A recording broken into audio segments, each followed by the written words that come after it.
à tous et bienvenue dans cette vidéo dans laquelle je vais tester cet appareil. C'est un spray à peinture qui vient de chez Enel. Et donc avec ma soeur, on va l'appliquer ici sur sa palissade en bois qui a bien vécu. Et on va voir si c'est efficace et si on valide. C'est parti!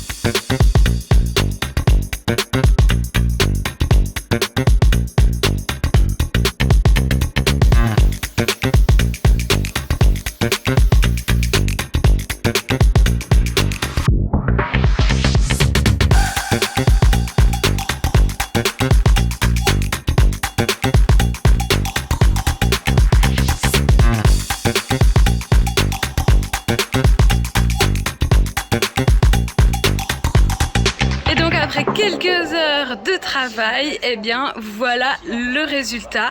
Alors avis plutôt positif, franchement c'est plutôt un bon spray.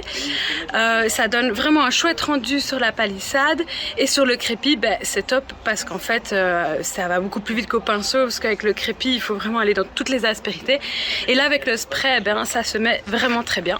Et donc franchement je recommande. Par contre la peinture justement pour façade, elle a tendance à encrasser un peu l'embout du spray, donc c'est pas top, il faut nettoyer régulièrement. Mais bon, pour des petites surfaces, franchement c'est top. Alors j'ai refait un test du pistolet sur un mur en intérieur et en fait j'ai fait ici tout le sous-bassement en bleu comme vous pouvez le voir et c'est vraiment très joli. Cela dit, il y a quand même des inconvénients. Il faut tout bâcher clairement et donc j'avais bâché assez bien le sol et le mur mais pas non plus à 100% et donc il y a des dépôts qui s'est mis, une espèce de poussière bleutée qui s'est déposée à certains endroits sur le mur non bâché, sur les meubles et le sol. Bon par contre on passe l'éponge et ça part, aucun souci, voilà, c'est une poussière, ça n'adhère pas mais il faut le savoir.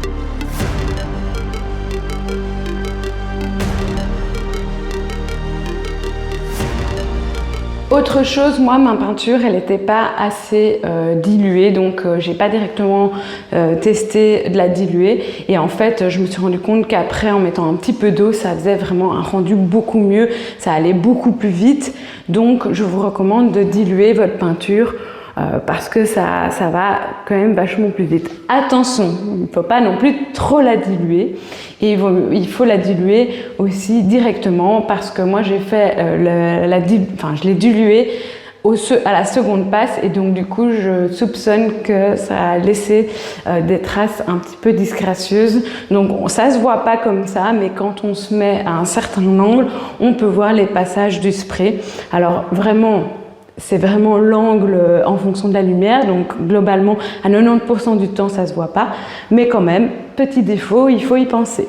Autre petit conseil, utilisez le pistolet plutôt de manière verticale plutôt que horizontale par bande parce que du coup le petit défaut en horizontal il est beaucoup plus visible que celui en vertical. Alors, est-ce que je recommande ce pistolet ou pas? Eh bien, oui et non. Je le recommande surtout en fait pour l'extérieur.